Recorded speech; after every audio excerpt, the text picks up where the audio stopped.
I got rid of the infants and threw them in the Thames. Hello, my name is Amelia Elizabeth Dyer, and for 30 years I have been killing infants.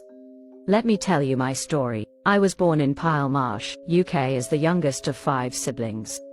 My childhood was overshadowed by my mother's mental illness and the responsibility of caring for her.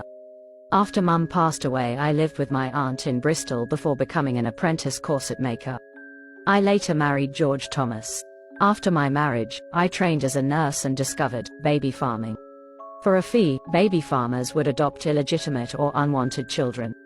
This was made so fathers of illegitimate children were not obligated by law to support their children financially.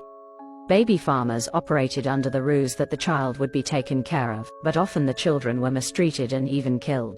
I promised a safe and loving home to my clients, but instead I neglected and starved the children in my care. I used opium-laced syrup to keep them quiet while they suffered.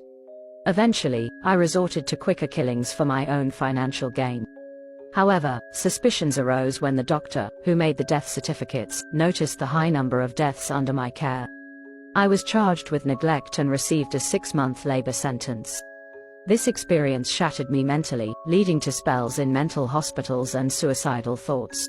I learned from my mistakes, and when I returned to baby farming, I didn't involve any physicians and I disposed of the bodies myself. I also frequently relocated to escape suspicion. In January 1896, Evelina Marmon entrusted her illegitimate daughter to me for adoption. Posing as Mrs. Harding, I gained her trust and assured her that I would take the baby to Reading. However, I took the baby to Willesden instead.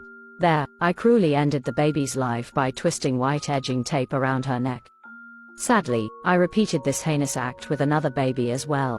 I threw the bodies in a package in the River Thames, but they were found by a bargeman. The police traced them back to a Mrs. Thomas, one of my aliases. They searched my place and detected the smell of human remains, but found no more bodies. However, they managed to recover more bodies from the Thames.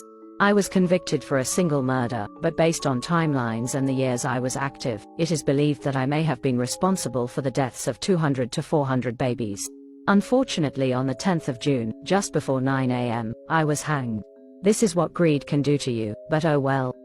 Seeing them die slowly made me feel satisfied as well.